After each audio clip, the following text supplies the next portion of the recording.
Good afternoon, good evening, folks. Excuse me, or wherever you're at watching this, or good morning, wherever you're watching this from. Well, the new poll is out.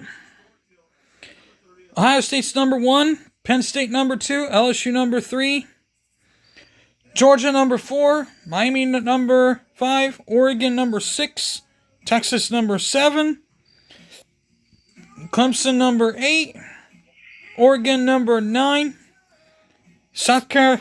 Notre Dame number 9, excuse me, South Carolina number 10, Illinois number 11, Arizona State number 12, Florida number 13, Florida State number 14, Michigan number 15, Iowa State number 55, SMU number 17, Oklahoma number 35, Ole Miss number 20, Alabama number 21, Tennessee, number 22. Number 23, Indiana. Number 24, Texas Tech. And number 25, Utah. Okay. So, how do they all get here? Well, we all saw the debacle between Ohio State and Texas. Ohio State got past Texas, 14-7. Penn State cruised past Nevada, 46-11. LSU sneaked past Clemson, 17-10. Georgia hurdles past Marshall, 45-7. Miami field goals past Notre Dame, 27-24.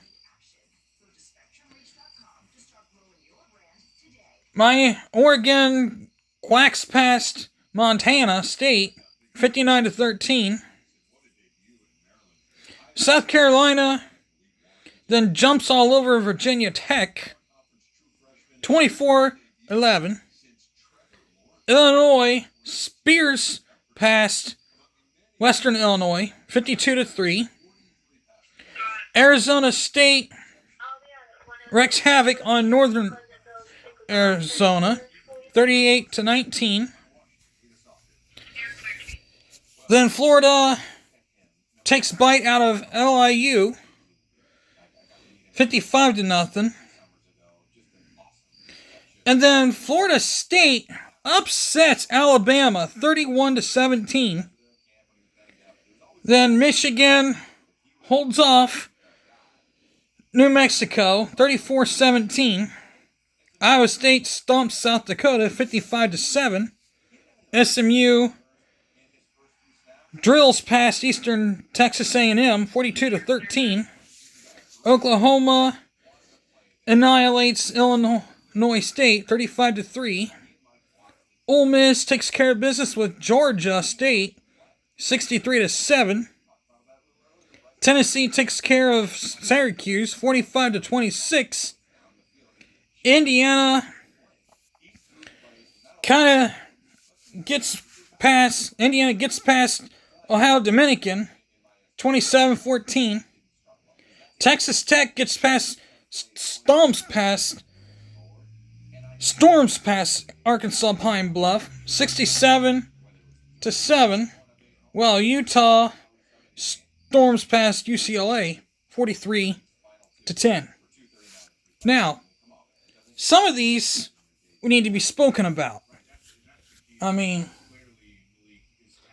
let's get real about some of these things here. I mean, the Oklahoma-Illinois State game, Michigan pretty much travels down to Oklahoma to take them on, while we're going to state while Texas takes on San Jose State at home, and Ohio State hosts a very talented Grambling State. I mean, we shouldn't really look past any of these teams. Now, let's look at how this was the last time. Let's look at these stats here. Now, how the Russian game was, right? Well, Julian saying, we'll first start with Oklahoma. John Meter, 30 of 37, 3 touchdowns, 1 interception, 392 yards. Now, 495 total yards in that game for Oklahoma. They literally dominated from start to finish. Now, the Florida State and Alabama game, totally different ball game.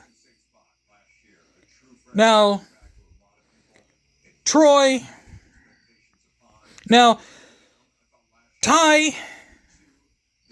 number 15, Ty Sampson, was 23 of 43, 2 touchdowns, 254 yards.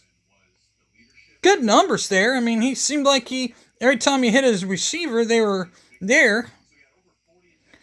Now, Jermaine Bernard, I think that's how it's spelled. Jeremy Bernard, Germie, I think that's Jeremy Bernard, had 8 receptions for 146 yards. Kevin Riley, 5 carries for 31 yards for Alabama. I mean, those 254 yards, 146 of those receptions were done by Jeremy Bernard. I mean, that's impressive. Now, for Florida State, they didn't pass much. They were more of a rushing team, but it still didn't help their cause. Tommy Castellanos, 9 of 14, 152 yards. All their touchdowns were by rushing. 16, Castellanos was the one that carried it with 16 carries, 78 yards, 1 touchdown. 308 total yards. Jalen Lucas, 2 receptions, 66 yards. That dude tells you a lot about this team. This team from Florida State was phenomenal. Nothing weak about this team. Now, Alabama had more yardage at 328 to 308. 20 more yards. Now, we look at Michigan. Michigan's number 19, Bryce Underwood, went 21 of 31. 1 touchdown for 251 yards. The rest of the game had 201 yards. Justice Hayes had 16 carries for 159. That was literally all the rushing yards with 3 touchdowns. And Marlon Klein had 6 receptions for 93 yards and a touchdown. And that there tells you a lot about Michigan after the 34-17 win over New Mexico. But it's their defense that really gets me. I thought they were supposed to have the top defense. As of Alabama, they gave up too much. I thought they were supposed to be phenomenal. 230 rushing yards for... They allowed 230 rushing yards. Alabama did.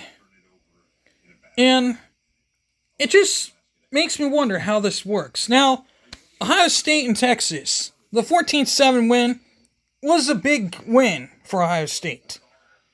That will come on another day where we'll talk about that stats. Now we're done talk about this one. Julian Sayin, 13 of 20 for 126 yards, 1 touchdown. The Ohio State had 77 total yards. C.J. Donaldson, 19 carries, 67 yards, 1 touchdown. 203 total yards altogether. Cornell Tate, number 17, 2 receptions, 49 yards, 1 touchdown. Now we go to Arch Manning, number 16, 17 of 30, 1 touchdown, 1 interception, 170 total yards. Quintravion Weisner, 16 carries, 80 yards, 166 rushing yards. 166 total rushing yards, but his was 80 yards. The number 88, Jack Andres, 4 receptions, 50 yards. 336 total yards is the most they all had. Total yards for Texas was 336. They outpassed the Buckeyes by a lot. But how did the Buckeyes win? When the defense really mattered. Goal line stands. That's what really mattered when it mattered. Ohio State stuffed the line of scrimmage just like they did in the semifinals against Texas. They stuffed the line of scrimmage. They didn't allow Texas to pass when they really needed it.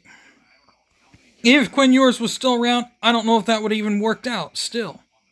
Quinn Ewers really I don't think would have mattered here if he was still around. It didn't really matter. I mean, Arch Manning, in my opinion, is not a bust. I mean, prove me if I'm wrong. When they play Florida, that will prove if he is a bust or not. I mean, when they I think they travel to Florida, but see if they beat Oklahoma, and if they beat Oklahoma with him, then we could say he's a bust.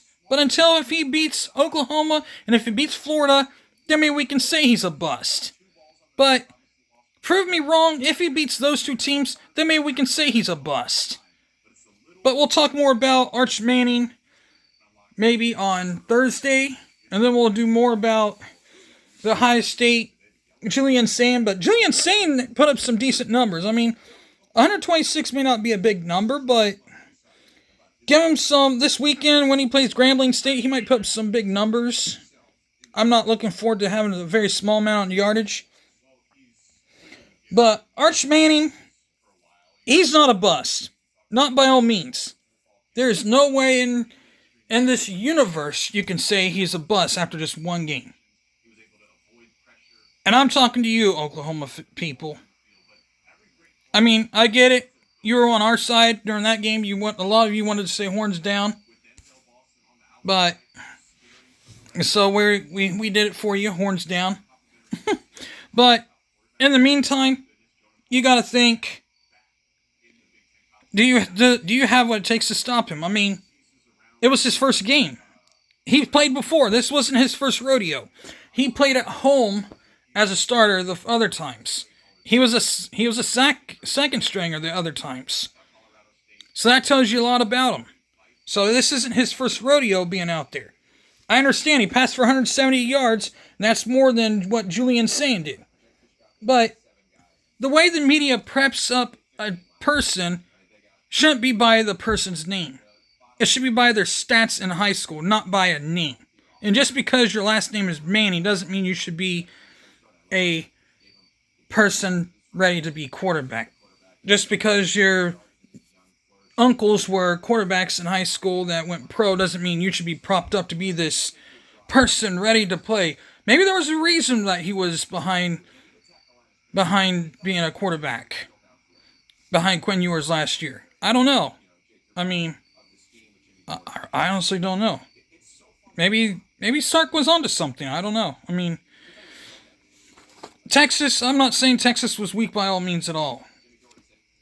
Texas put up a good fight. That was a good game. 14-7 was not a bad game at all. I mean, those guys literally put up a good fight. This was a battle of defense, and both defenses fought tooth to nail when it really mattered. Ohio State got help, obviously, from penalties by Texas, which is something, if Texas wants to win some games, they're going to have to improve on. And Ohio State, on the other hand, they also have something. They also have other things they need to prove up, and they did a really good job of that. I mean, there's a lot of things that need to improve on, but overall, Ohio State seemed like they did a pretty good job. So did Texas. So with that, I tip my hat to Texas. You did a very good job. Good luck the rest of your season. I wouldn't be surprised if we meet each other again in the tournament. But if not, best of luck to you. I hope you win. If not, maybe that's just the roll of the dice. Well, with that being said, hit the like button, hit the bell for notifications. That being said, I'm out of here. Peace.